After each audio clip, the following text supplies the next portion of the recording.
حضرت سری کشتی رحمۃ اللہ علیہ، جو اپنے وقت کے ایک ولی کامل تبع تابعین امام اولیاء مرید اور خلیفہ حضرت معروف کرخی رحمۃ اللہ علیہ اور مرشد حضرت جنید بغدادی رحمۃ اللہ علیہ ہیں، لکھتے ہیں ایک رات وہ بہت ہی بے چین تھے۔ اللہ والے عموماً اپنی راتیں اپنے رب کے حضور اس کی یاد میں گزارتے ہیں اور سکون پاتے ہیں، اور یہ عبادت صرف مصلی اور جائے نماز تک ہی محدود نہیں رہتی، یاد الہی تو ہر رنگ میں ہوتی ہے۔ رات کو گھر سے نکلے اور اللہ تعالیٰ کی نعمتوں پر نظر رکھی، پھولوں پودوں کا خیال آیا، سبزہ زاروں کا تصور بہرا، صحرا کی طرف نکلے مگر کہیں چین نہ پایا تھا۔ قریب ہی ایک شفا خانہ تھا، سوچا چلو مریضوں کو دیکھو، شاید دل کو سکون مل جائے۔ کیا دیکھتے ہیں ایک نہایت ہی خوبصورت اور حسین و جمیل لڑکی، بہترین کپڑے پہنے اور زر و جواہر سے لدی ہوئی، ہاتھوں میں ہتھ کڑیاں، گلے میں توق اور پیروں میں بیڑیاں، آہوزاری میں مصروف و مشغول۔ حضرت سری کستہ رحمۃ اللہ علیہ یہ دیکھ کر بہت ہی حیران و پریشان ہو گئے اور سوچا یہ کیا معاملہ ہے۔ آپ نے شفا خانے کے دروغہ سے پوچھا کہ یہ کیا معاملہ ہے۔ اس نے ایک امیر کبیر سوداگر کا نام لیا کہ یہ اس کی کنیز ہے اور کچھ دنوں سے اس پر دورے پڑتے ہیں، اس لیے اس کا مالک یہاں علاج کے لیے چھوڑ گیا ہے۔ جس وقت سری کستہ رحمۃ اللہ علیہ اور دروغہ بات چیت کر رہے تھے تو وہ مجنونہ ہوش میں آ گئی اور پردرد آواز میں شعر پڑھنے لگی، خوبصورت اور دلکش آواز، اور اس کے ساتھ رقت، کرب اور درد اشعار تھے کہ آگ کے شعلے سننے والوں کا بھی دل جلا دیا۔ ان اشعار کا تقریباً مطلب یہ تھا کہ لوگوں، میں پاگل نہیں ہوں، میں تو اس کی محبت میں سرشار ہوں اور میرا دل فریاد کرنا ہے۔ تم لوگوں نے مجھے ہتھ کڑیاں پہنا رکھی ہیں، حالانکہ اس کے سوا میں نے کوئی گناہ نہیں کیا کہ میں اپنے محبوب کی محبت میں سرگرم و سرگفتہ ہوں۔ تم جس میں میری بھلائی سمجھ رہے ہو، اس میں میرے ساتھ دشمنی کر رہے ہو۔ جس کو تم برائی سمجھتے ہو دراصل تو وہی بھلائی ہے۔ حضرت سری کستہ رحمۃ اللہ علیہ فرماتے ہیں کہ جب یہ دردناک اور کربناک اشعار میں نے سنے تو میرا دل دھڑک اٹھا اور بے اختیار آنسو بہنے لگے۔ کنیز میری طرف متوجہ ہوئی اور بولی، اے سری کستہ، یہ رونا اس کی صفت پر ہے، اگر تم اس کی ذات کو پہچانتے تو کیا ہوتا۔ حضرت سری کستہ رحمۃ اللہ علیہ نے حیرت و پریشانی سے اس سے پوچھا، اے لڑکی، تو میرا نام کس طرح جانتی ہے؟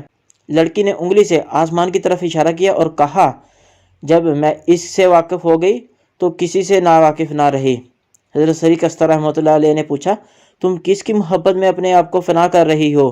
کنیز نے ایک سرد آہ بھر کر جواب دیا، میری محبت صرف اس کے لیے ہے جس نے مجھے اپنی نعمتوں سے آگاہ کیا ہے اور اپنی مہربانیوں کا شکر گزار کر دیا ہے، جو دلوں میں بستا ہے، جو سوال کرنے والوں کو خود جواب دیتا ہے۔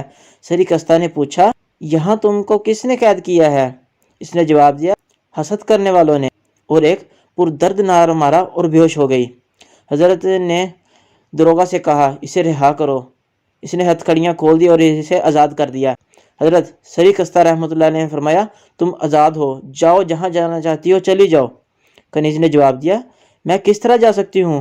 جو میرا محبوب ہے اس نے مجھے اپنے ایک غلام کی ملکیت بنایا ہوا ہے، اس کی اجازت کے بغیر میں کوئی قدم بھی نہیں اٹھا سکتی۔ جب یہ باتیں ہو رہی تھیں تو اس کنیز کا مالک بھی شفا خانے میں آ گیا۔ اس نے جب حضرت سری کستہ رحمۃ اللہ علیہ کو دیکھا تو بے حد خوش ہوا اور خدمت میں حاضر ہو کر بہت ہی تعظیم و احترام کا اظہار کیا۔ حضرت سری کستہ رحمۃ اللہ علیہ نے فرمایا، میرے معاملے میں تم خام خواہ مغالبے میں کام لے رہے ہو، یہ لڑکی مجھ سے زیادہ عزت و احترام کی مستحق ہے، تم نے اس کو کیوں اس طرح زنجیروں میں جکڑ رکھا ہے؟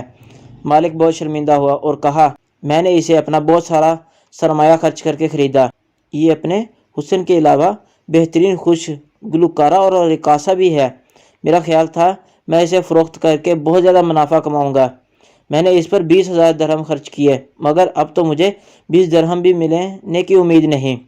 حضرت سری کستہ رحمۃ اللہ علیہ نے پوچھا، اس کی یہ حالت کب اور کیسے ہوئی؟ وہ بولا، میں نے آپ کو پہلے بتایا کہ یہ بہت اچھا گاتی ہے، تقریباً 1 سال کا عرصہ ہوا۔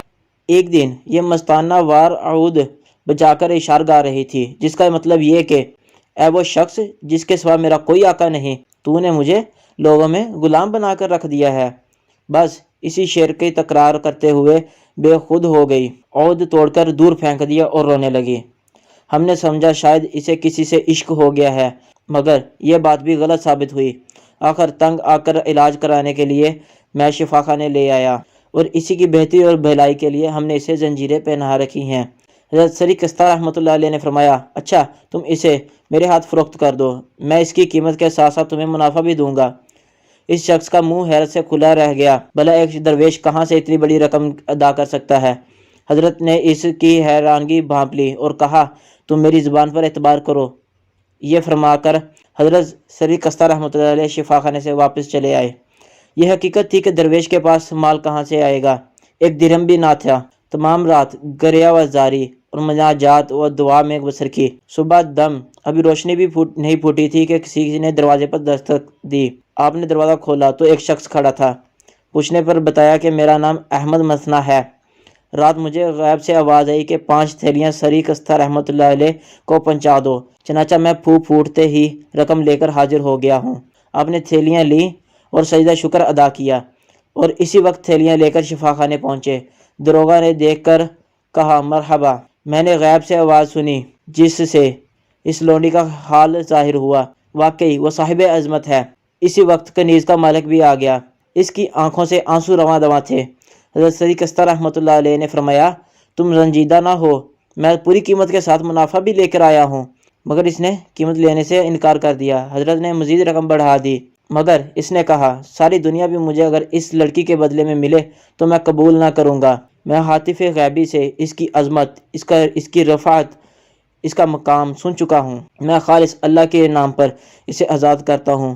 یہ منظر دیکھ کر احمد مثنیٰ جو سری کستہ رحمۃ اللہ علیہ کے ساتھ شفا خانے آئے تھے، اپنا مال راہ حق میں لٹا کر فقیر ہو گئے۔ اس لونڈی کا مالک بھی راہ سلوک و معرفت کا راہی بن گیا۔ مختصر یہ کہ بظاہر ایک رقاصہ جسے اللہ عز و جل کی سچی محبت مل گئی تھی، اس دیوانی نے کئی دنیا داروں کو واصل حق کر دیا۔ یا اللہ پاک جو لوگ بھی اس ویڈیو کو دیکھ سن اور شیئر کر رہے ہیں ان سب کی تمام حاجات کو پورا فرما اور انہیں بھی نیک کام کرنے کی توفیق عطا فرما، آمین ثم آمین۔ اگر آپ لوگوں کو میری یہ ویڈیو اچھی لگی ہے اور آپ ایسی ویڈیوز مزید دیکھنا اور سننا چاہتے ہیں تو میرا YouTube channel MBR studio subscribe کر لیں۔ جزاک اللہ خیر۔